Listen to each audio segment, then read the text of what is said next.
साथियों, welcome to it's your turn. और super TET के इस कंप्लीट बैच में आप सभी का स्वागत है। सभी विषयों की प्लेलिस्ट धीरे धीरे कंप्लीट होती जा रही है। आप सभी सुपर टेट के इस फ्री बैच का जो 2022 के लिए शुरू हुआ है आनंद लें, और जिस भी प्रकार की समस्या हो कमेंट में मेंशन जरूर करें। आज हम CDP के टॉपिक विकास की अवधारणा को लेकर ये वीडियो लेकर आए हैं।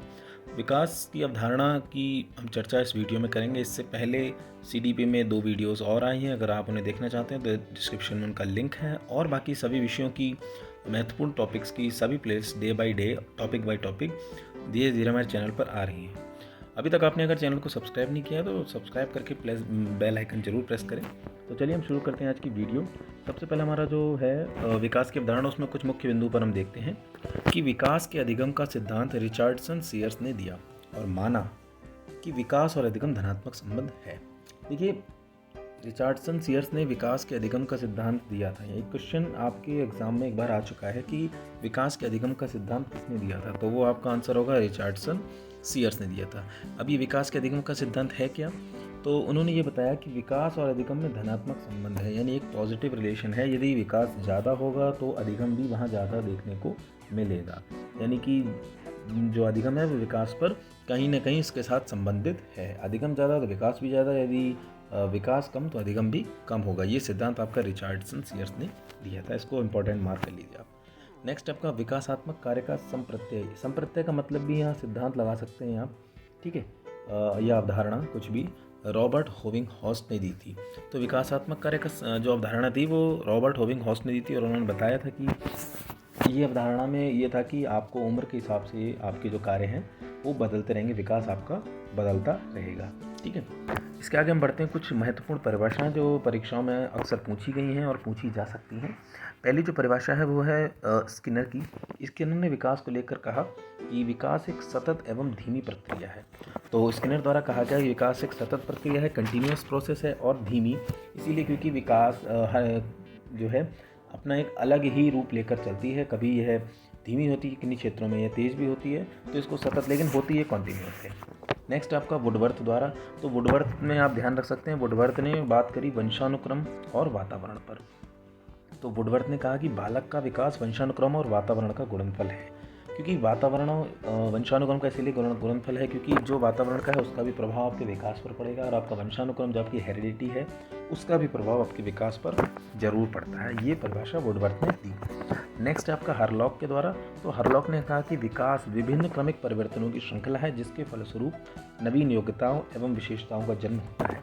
हरलॉक ने कहा कि जो क्रमिक परिवर्तन है हमारे शरीर में जो होते रहते हैं उनकी श्रृंखला एक सीरीज अगर हम ले तो वही डेवलपमेंट है, कि पहले बच्चा रेंगता है, फिर चलता है, फिर दौड़ना सीखता है। यही जो क्रमिक परिवर्तन है, जो सीक्वेंशियल जो आपके कह सकते हैं चेंजेस हैं, इन्हीं की जो चेन अगर हम एक ले लें तो वो ही हमारा जीवन का विकास है, क्योंकि एक एक परिवर्तन होता जाता है और हम बोलते जाते हैं विकास होता जा रहा है, और इसके फलस्वरूप नवीन योग्यताओं, नई एबिलिटीज़ और विशेषताओं, क्वालिटीज़ का जन्म होता है।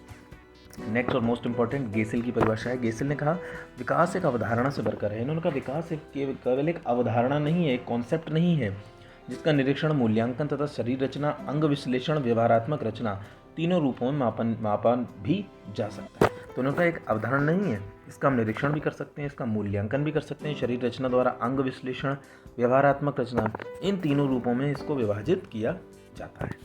तो ये थी हमारी कुछ परिभाषाएं, और लास्ट हो गई ये परिभाषा हमारी गेसेल की। तो ये कुछ इंपॉर्टेंट परिभाषाएं हैं जो आपको एक बार पढ़ लेनी चाहिए, क्योंकि एक नंबर में परिभाषाएं बहुत इंपॉर्टेंट होती हैं। तो पहली परिभाषा हमारी स्किनर थी, जिन्होंने कहा कि कॉन्टिन्यूअस और धीमी प्रक्रिया है। वुडवर्थ ने वंशानुक्रम और वातावरण की बात की। हरलॉक ने परिवर्तनों की श्रृंखला बताया विकास को, और गेसेल ने इसको अवधारणा न बताकर अन्य भी 3 रूपों में मापन किया है। नेक्स्ट हमारा विकास और वृद्धि में अंतर। मोस्ट इंपॉर्टेंट आप पढ़ चुके हैं, लेकिन हम केवल एक जो मुख्य बिंदु है उन पर से। तो पहला हमारा इसमें बिंदु है, वृद्धि की दिशा निश्चित नहीं होती। तो वृद्धि की कोई दिशा निश्चित नहीं होती, जबकि विकास की दिशा निश्चित होती कि वह सिर से पैर की ओर ही होगा। वृद्धि की कोई भी दिशा नहीं होती, विकास की दिशा है कि पहले सिर से पैर की ओर होगा, और जो कहते हैं समीप से, केंद्र से बाहर की ओर होगा।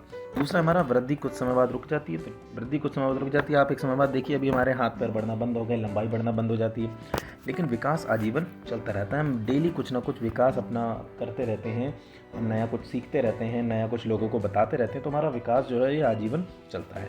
नेक्स्ट है कि वृद्धि जो है आपकी मात्रात्मक है, यानी इसको ये क्वांटिटेटिव है, इसको हम जो है एक मात्रा में इसका मापन होता है।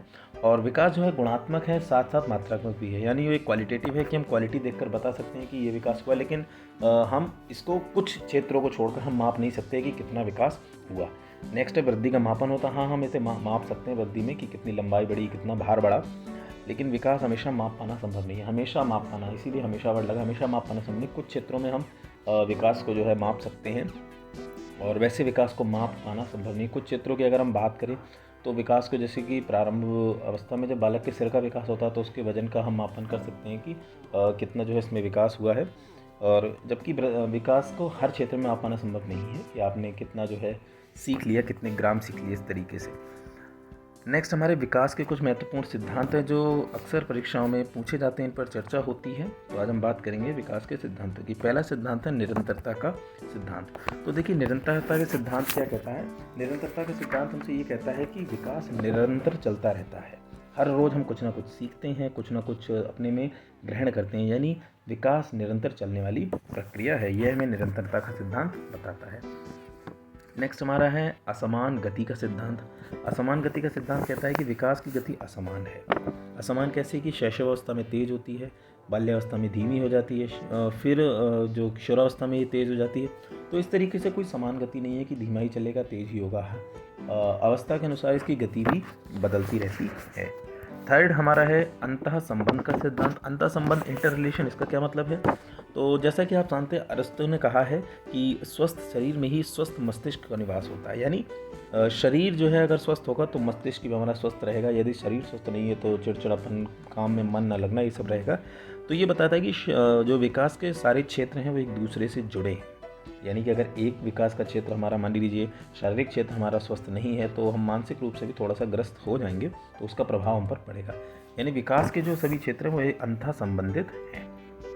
नेक्स्ट हमारा वैयक्तिक विभिन्नता का सिद्धांत। वैयक्तिक विभिन्नता का सिद्धांत आप सभी जानते हैं कि कोई भी दो बच्चे, उनकी विकास की दर समान नहीं हो सकती, अलग अलग होती, चाहे वे जुड़वा ही क्यों ना हो, लेकिन दोनों के विकास की, सीखने की, अधिगम की दर दोनों अलग अलग होगी। यही हमारी वैयक्तिक विभिन्नता। नेक्स्ट हमारा शिरोन्मुखी विकास का सिद्धांत।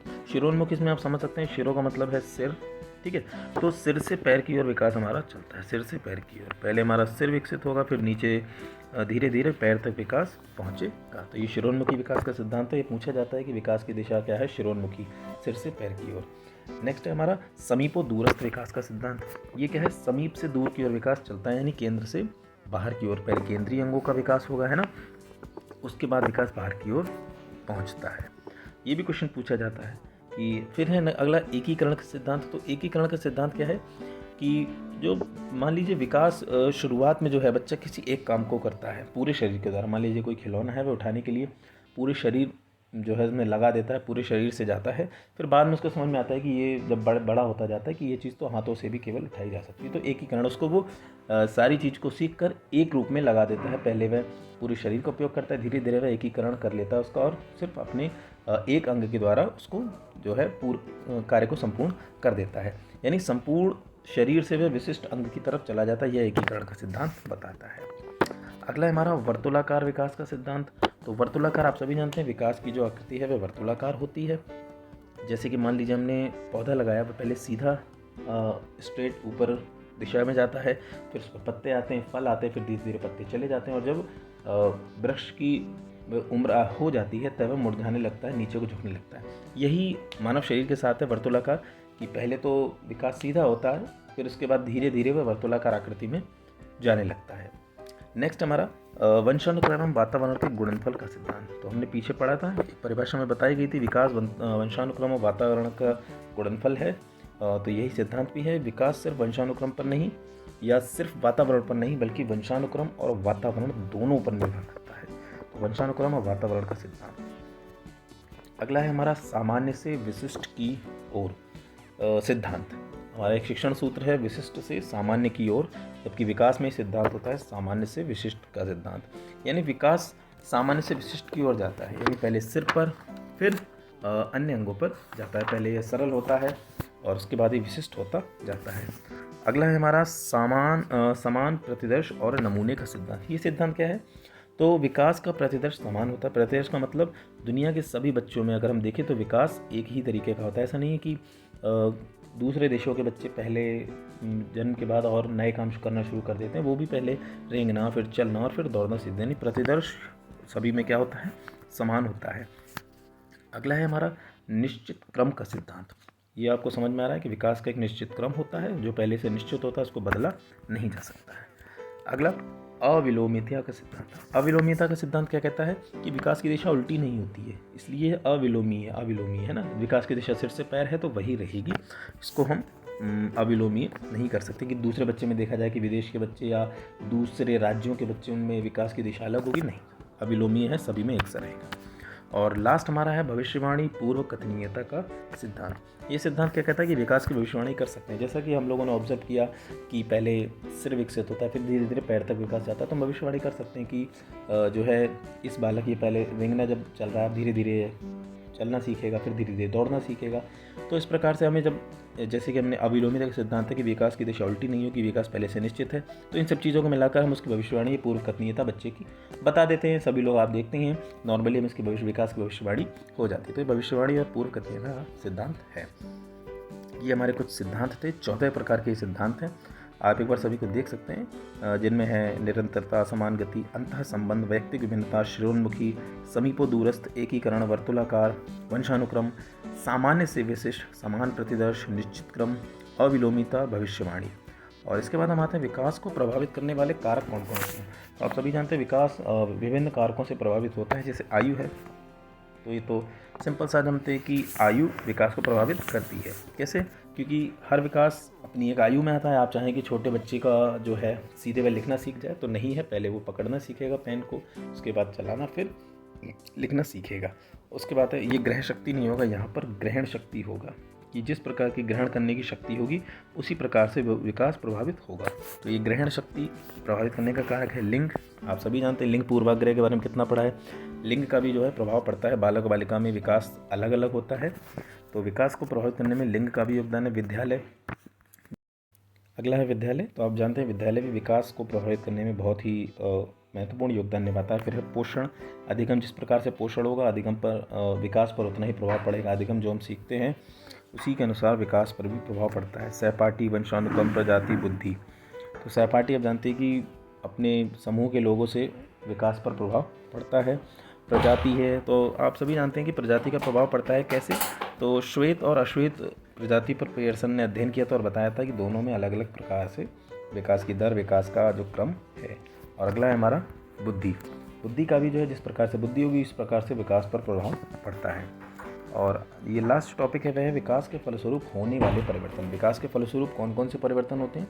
तो ये परिवर्तन मुख्यतः 4 हैं जो हरलॉक ने बताए थे। पहला है विकास के फलस्वरूप परिवर्तन जो होता है वो नवीन आदतों और आकृतियों का जन्म होता है। पुरानी आदतों का और आकृतियों का लोप हो जाएगा। जब नवीन का जन्म होगा तो पुरानियों का लोप हो जाएगा।